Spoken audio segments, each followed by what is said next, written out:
Hello, my name is Jim McGillivray and this is the Pipe Box, your source for all things piping. If you find this video useful, please give it a like and please subscribe to this YouTube channel to see more videos like this. We're going to go over a tune today, and you can print the music out for this tune. If you go back to the description of this video on my YouTube channel, you'll see a link to a PDF there. Today I would like to do another tune with you, a competition 2/4 march. This one called Pipe Major Willie Gray's Farewell to the Glasgow Police. Willie Gray was one of the top pipers in the early 1900s. He won most of the top solo prizes, many of them several times. He joined the Glasgow Police pipe band in 1903 when it was still the Govan Police. The band would become Glasgow Police around 1912. Under Willie Gray, the band would win 2 world championships before his retirement in 1933. This tune was written by John MacDonald of South Uist. John joined the Glasgow Police in 1920. As a soloist, John MacDonald of South Uist was on top of the world in the 1920s. He was almost unbeatable. As pipe major of the Glasgow Police, he led the band to no fewer than 8 world championships. He wrote a small body of superb tunes, of which Pipe Major Willie Gray's tribute is perhaps the best. As a champion soloist and bandsman, John MacDonald of South Uist is remembered as one of the great all-rounders in piping. This is an intermediate level tune and an excellent entry into competition 2/4 marches for those who maybe haven't learned one yet. Let's start by listening to the whole tune played on a Dagger electronic chanter.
That was Willie Gray's Farewell to the Glasgow Police, played on a Dagger electronic chanter.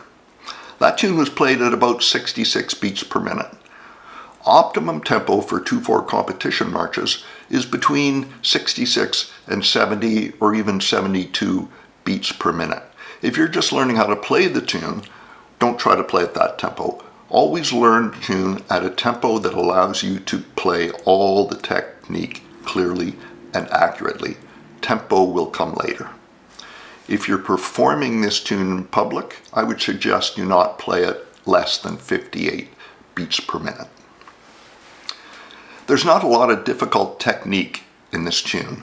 There are lots of Tachums, and we'll talk about them in detail. There are also lots of short notes that fall on beats and off beats. This can be tricky, and we will talk about these in some detail as well. Now let's go through the tune part by part. Let's listen to the first part played in the practice chanter.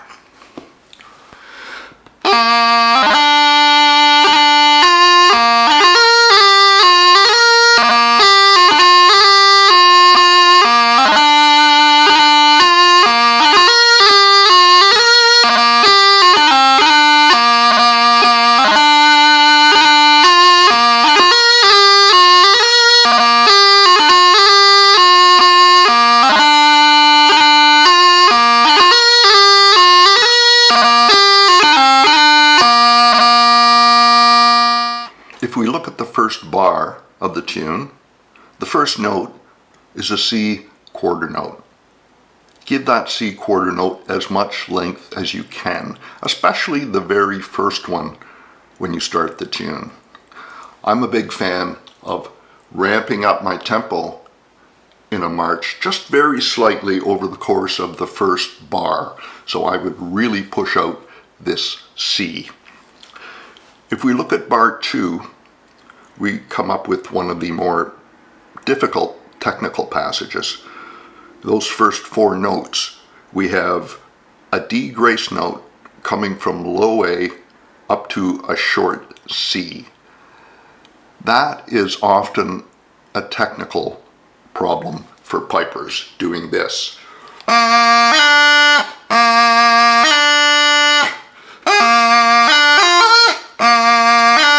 We often get crossing noises as we play a D grace note from low A to C, and especially when it's a short note. Keep your eye on that. In this little 4-note group, we have 2 short notes in the middle.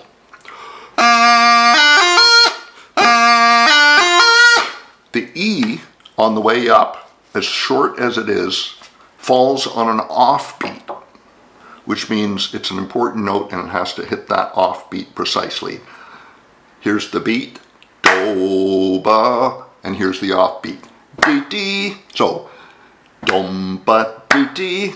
Pipers will tend to hit that E early and put the offbeat on the high A, something like this. Do, pa, dee, dee, do, pa, dee, dee. Put the offbeat on the E. Do, pa, dee, dee. D. Keep the 2 short notes open. Don't crush them or clip them.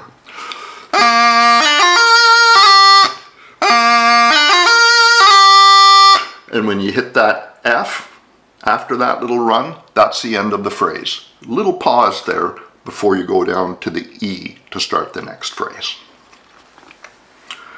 In bar 3, we have another 4-note grouping expressed similarly, 2 short notes in the middle. As we just discussed, we're not going to make those short notes very short. They're going to be well enunciated.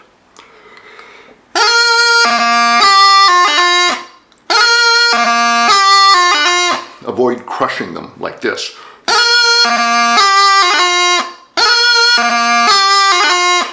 Keep them open and articulated.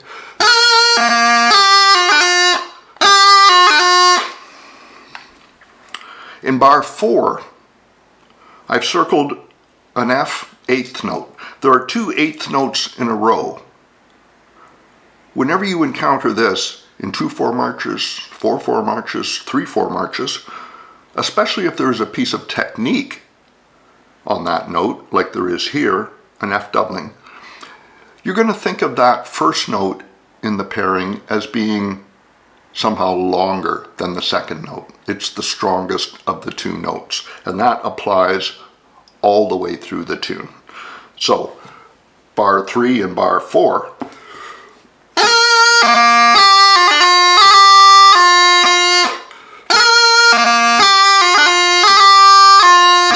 Notice how that F seems a little bit longer than the following E, even though they're written the same length. Try to do that all the way through the tune.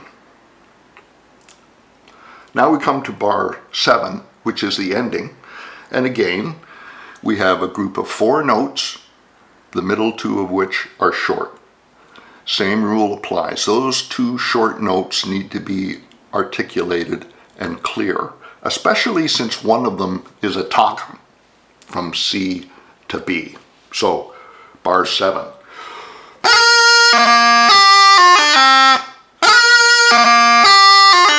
I'm going to push the high A out before the burl, and then I'm going to articulate the C before the tachum.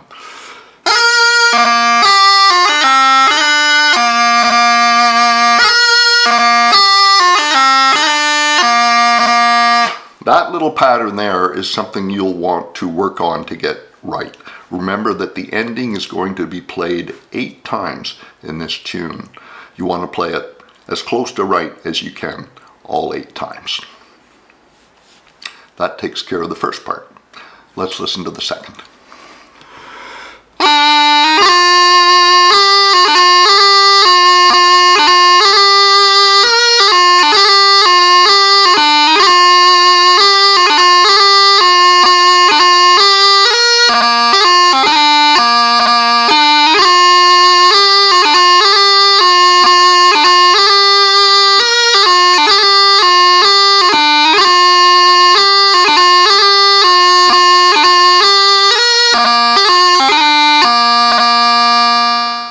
Most of what we talked about in the first part applies in the second part as well. There are a couple of bars I would like to discuss. Bar 1, just a reminder bar, we start with an E quarter note that you're going to hold out to its fullest possible length. Following that is a 4-note run, middle 2 notes short. You're going to hold the F, and you're still going to articulate the short notes.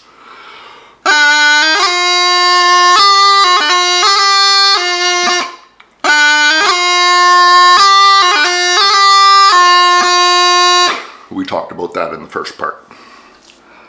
The important bar in this part is bar 2, and below it, bar 6. If you look at the end of that bar, we have a C 32nd note followed by an E dotted 16th note. It's important to note that those 2 notes, that little couplet, is part of the second phrase. It's not part of the first phrase. So, as you're playing this tune, I want you to have a little pause on the E before the short C. That's the end of the phrase. Something like this. Ho-ba-dee, up-ba-dee-dee-dee, ba, ha-dee-ha, up-ba-dee-ka-dee, hum-ba-dee, up-ba-dee-ha-dum-ba, ho-dee-ha. You'll have a tendency to rush down to that short C, and try to avoid that.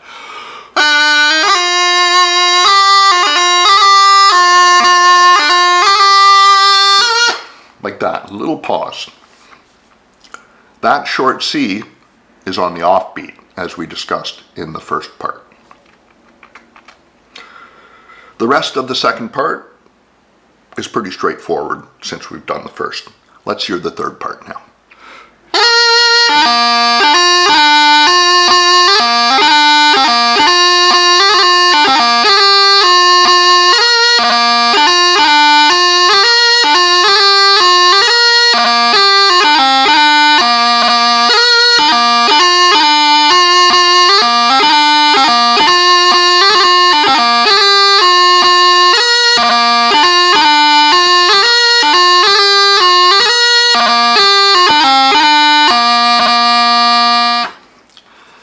This third part is not particularly difficult technically, but musically it's a bit of a minefield.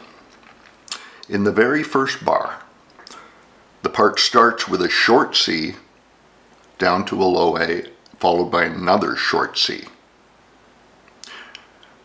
You will want to play those 2 short notes early, and I want you to avoid that tendency. What I'll often hear in this third part is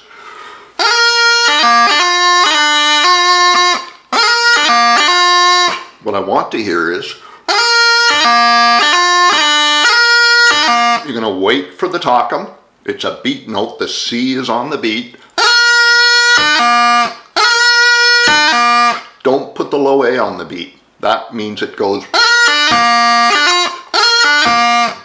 Short C is on the beat. And then the following short C is on the offbeat. So you need to wait for the following short C as well. Wait for the first C, sit on the low A until it's time for the second C.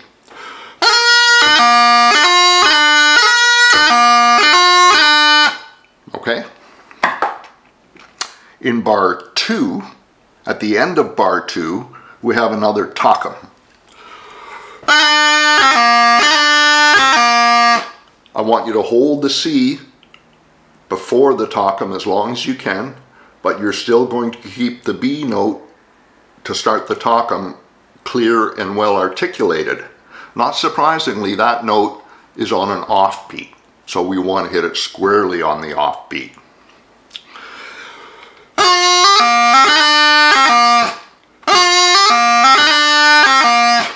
Don't play this.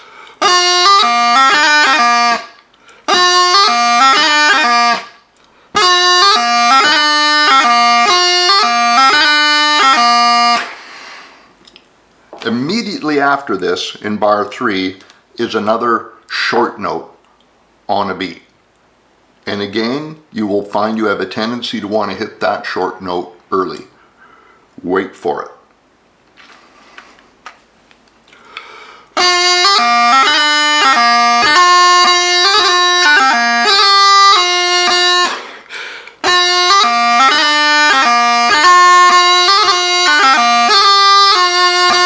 Just because these notes are short doesn't mean they're not important. Some short notes simply get us from one long note to another long note, and they're between beats and half beats.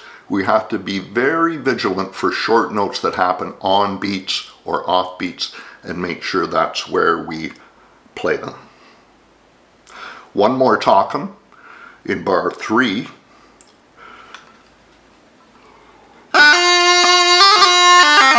And again, we're going to hold the E, da-dee-da-da-da, a Tachum, but we're going to keep the next two notes open and articulate, and the B in the Tachum is on the offbeat.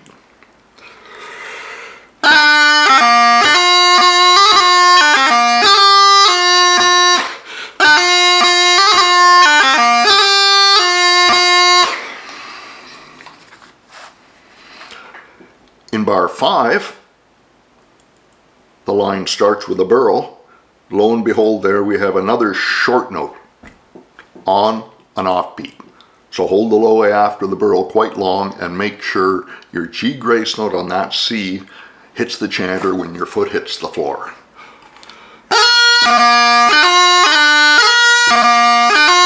On the offbeat. That's an offbeat note. Bar 6. We have two short notes that need to be treated with some care. An F going to a high A and following that a C. Again, same principle. Wait for the short notes and keep them nice and open.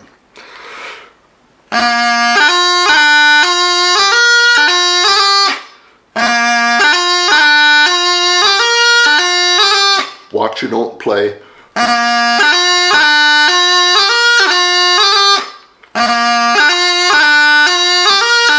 And rush those. Measured and on the beat. The rest of the third part corresponds to material we have done before. So, to summarize, in the third part, short notes are key. If you want to be a good competition march player, you need to be able to play articulate short notes on the offbeat or the onbeat. Let's listen to the fourth part now.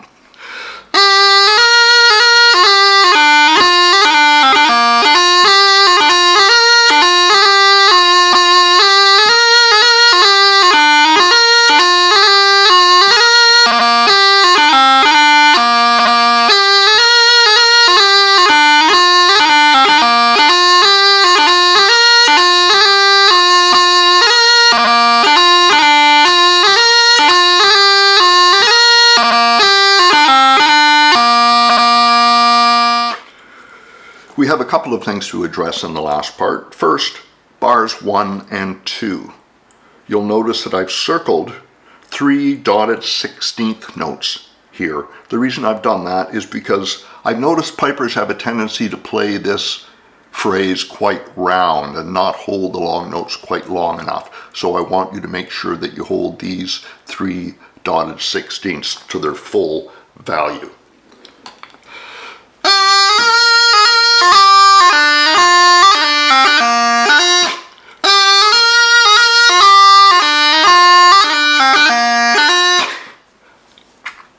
At the end of bar 2, we have 2 short notes again that must be carefully dealt with.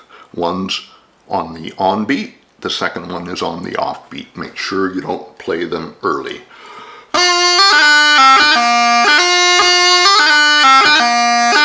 Especially since one of them is a Tachum. Make sure you hold the C before the Tachum and then the low A before the short rising C after the Tachum.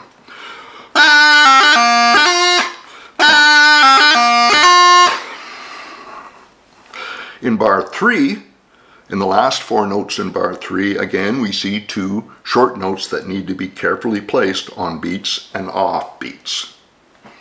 And make sure they're well articulated.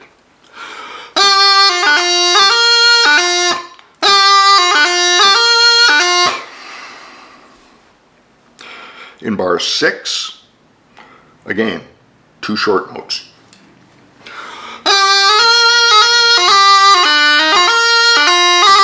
Wait for them, don't hit them early.